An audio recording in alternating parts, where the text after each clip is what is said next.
Good morning. Good morning. अभी सुबह के 6 बजे हैं, 6:30, और हम लोग अपने रिजॉर्ट से निकल चुके हैं और जा रहे हैं एक व्यू लेने नदी का, हाँ, जो कि गंडक काफी एक नदी। लंबा वॉक है, रोड बहुत अच्छे हैं और मॉर्निंग के टाइम पे बिल्कुल भी भीड़ नहीं होती है। ऐसा लगता है कि आप पर्सनली ओन करते हो रिवर को, राइट, है ना। नॉट ओनली द रिवर मतलब but the roads this end side of the river, like this is the guest house. इसके बाद पूरा जंगल है ना। तो you can go to the jungle trail also and here the river is there. Stairs, वहाँ सीढ़ियों से उतरते हुए हम लोग रिवर के पास जाएंगे और फिर रिवर के किनारे किनारे एकदम सुकून वाला वॉक है वहाँ पे। अभी सुबह में आपको कोई एक आध लोग दिख जाएगा जो कि मॉर्निंग वॉक इंथुजियास्ट होगा या रनर होगा, या फिर और मतलब कोई खास ही कपल दिखता है। अदरवाइज मोस्टली वॉकिंग पीपल दिखते हैं। और हम लोग ने एक बहुत सुंदर कोट पढ़ा है, if you want to win the day then own your morning. हाँ, ये तो है, क्योंकि ट्रैवलिंग में तभी मजा है जब आप उस समय पे हो, वहाँ पे उस लोकेशन पे जब बहुत सारे लोग नहीं हो। राइट, आप अकेले में देख पाओ उस प्लेस को, खुद से जस्पर कर पाओ। अदरवाइज तो बहुत सारे लोग रहते हैं तो अपने आप खुश हो जाते हो उनको देख के। What is your true happiness regarding that place, you will only know when you are alone there right. With few people. So river Yes. का व्यू दिख चुका है और हम लोग अब वहाँ से शूट करेंगे।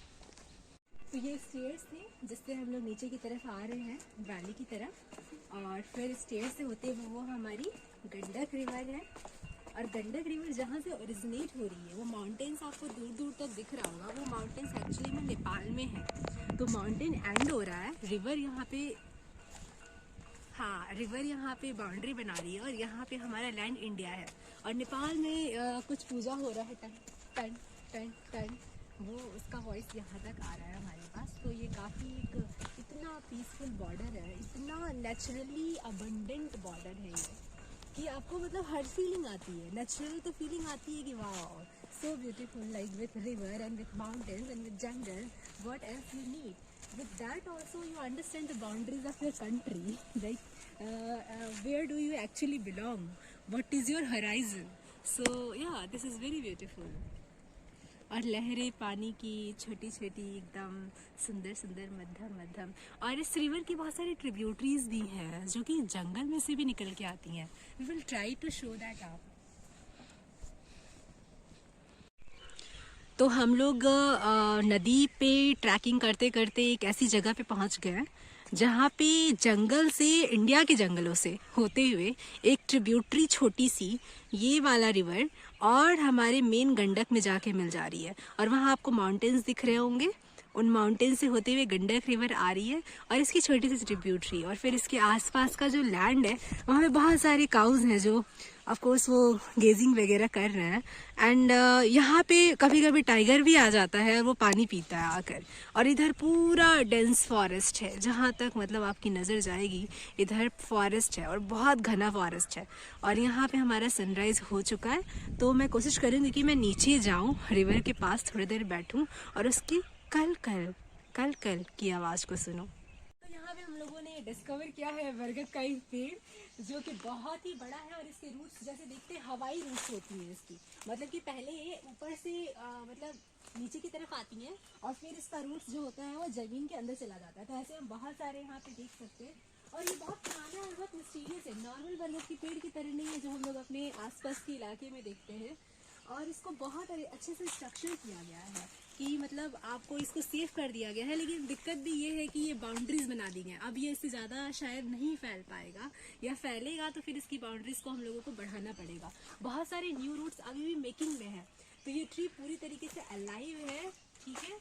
और फिर इसके जो मोटे मोटे अंजीर होते हैं रेड रेड कलर का, उसको मैना खाती है और फिर वो डाइजेस्टेबल होके जब वो उसकी पॉटी से निकलता है तो इसके रिप्रोड्यूस होने के चांसेस बहुत ज़्यादा बढ़ जाते हैं। तो ये पूरा अक्षयवट कहा जाता है क्योंकि इसकी एज बहुत ज़्यादा होती है।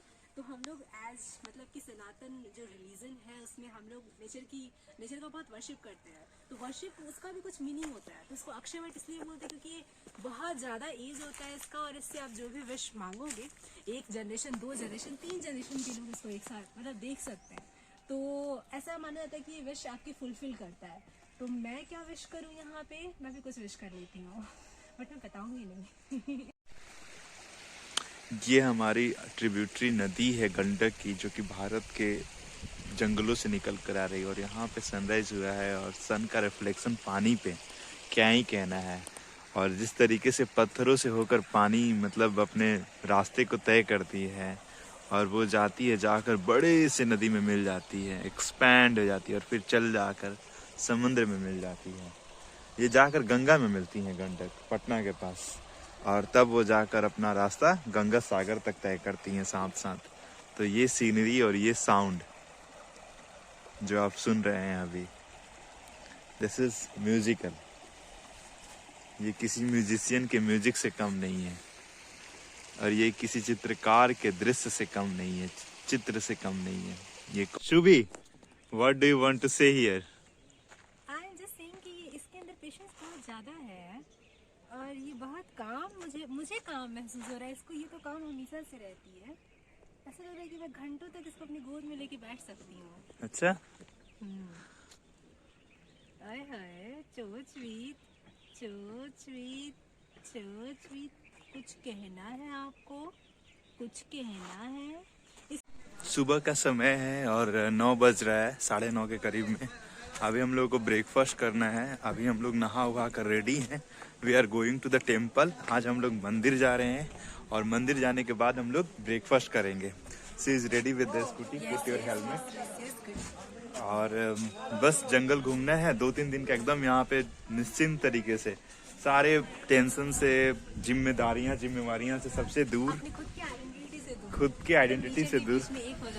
और पेड़ से पत्तों को गिरते हुए देखना। Put your helmet on and let's go. होते हुए हम लोग जाएंगे टेंपल की तरफ। हम लोग ले चल रहे हैं आपको। Let's go there.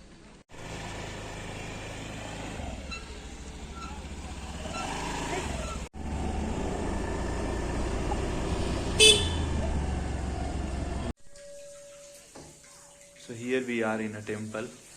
A very beautiful temple. और यहाँ पे सीता जी, राम, लक्ष्मण, विष्णु, मतलब हिंदुइज्म के सारे फैन मतलब, और हमारी बहती हुई मतलब गंडक माता, वो उसको क्लियर दिखाते हैं। ऐसा लग रहा है कि वो भी इस मंदिर का एक हिस्सा है। इस विंडो से शायद क्लियर थोड़ा आ रहा है। हाँ। तो ये चीज़ बहुत ही खूबसूरत है उसकी, वेरी ब्यूटीफुल। तो सारा ब्लेसिंग्स हम सबके ही मांगते हैं।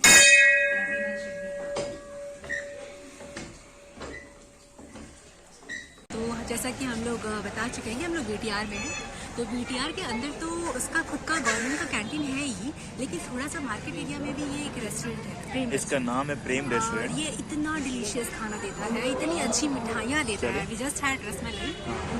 यहाँ पे हम लोग जब भी आते हैं तो we always have food here. और यहाँ पर अपनी चॉइस से खाना मिल जाता है। सी हियर आपको एकदम फ्रेश रोटी, बहुत ही डिलीशियस सब्जी के साथ मिलेगा आपको, तो जो शायद इस रेस्टोरेंट के अंदर ना हो। And taste it, how is it?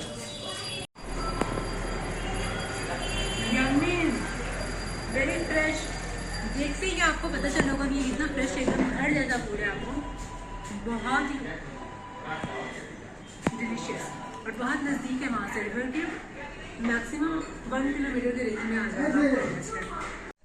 तो अब हम लोग एकदम जंगल के अंदर जा रहे हैं और इसके रास्ते थोड़े जंगल के अंदर जैसे रास्ते होते हैं वैसे ही है और घना जंगल है, इसमें कभी भी टाइगर आ सकता है और हम लोग स्कूटी से हैं, but we are taking that adventure and we are not afraid, क्योंकि वो अटैक नहीं करते हैं, मैन ईटर्स नहीं है यहाँ पे अटैकर्स।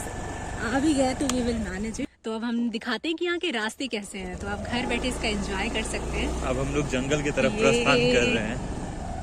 ये घनी घनी हरी हरी वसुंधरा पे नीला नीला ये गगन। बादल नहीं है अभी, इसलिए मैं नेक्स्ट लाइन नहीं गा सकती हूँ। तो ये हमारा भयंकर जंगल, और अगर हम स्कूटी को थोड़ा सा रोकेंगे तो एकदम पीसफुलनेस हो जाएगा। सी, one of the most quietest place I have ever seen. That is the beauty of jungle. मोर का आवाज सुनाई देगा यहाँ पर। यहाँ पे बहुत सारे मोर और बहुत डिफरेंट तरीके तो के दिख पंछी ही जाते हैं। हैं आसानी से, क्योंकि ये उनका ही घर है और डाइवर्सिटी तो बहुत ज़्यादा है। और फिर इसी जंगल से होते हुए चलो इसी जंगल से होते हुए जब हम आगे जाते हैं तो जिस नाम पे ये वाल्मीकि टाइगर रिजर्व है वो देखने को हम लोग को मिलता है, वाल्मीकि आश्रम। ऐसा माना जाता है कि सीता जी ने वहीं पे लव कुश को जन्म दिया था और लव कुश का पालन पोषण भी बहुत साल तक वहीं पे हुआ था। तो हम लोग वहाँ पे जाएंगे और वो भी दिखाएंगे कि कैसे एक्चुअली में कहा जाता था कि अखंड भारत था उस समय पे भी, और भारत को क्रॉस करके जो दूसरा देश था वहाँ पे छोड़ा गया था सीता माता को, और एक्चुअली में वो नेपाल है। मतलब कि जब हम इन जंगलों के थ्रू ही हाँ इंडिया को क्रॉस करते हैं और नेपाल में जाते हैं तब हम लोग को वो आश्रम, वो प्लेस मिलता है जहाँ पे लव कुश का जन्म हुआ था। तो जंगल के बीच में हम लोग जा रहे हैं तो देखते हैं कि कैसे ये रास्ता जो जंगलों के बीचों बीच बनाया गया है, तो उसको नीचे भी है वो, और ये सारे जो रूट्स हैं जो कटे हुए हैं, जैसे ये पेड़ है इसके सारे रूट्स हम लोग को विजिबल हो रहा है इस तरीके से। थोड़ा सा आगे मूव कीजिए, लेट्स सी दैट। ये सहारे एकदम मिस्टीरियस तरीके से इसके अंदर का हिस्सा हम लोगों को दिख रहा है, पेड़ के नीचे क्या क्या एग्जिस्टेंस है, कैसे रूट्स फैलता है। हाँ, और ये हमारा घना जंगल तो है ही, और ये रहा हमारे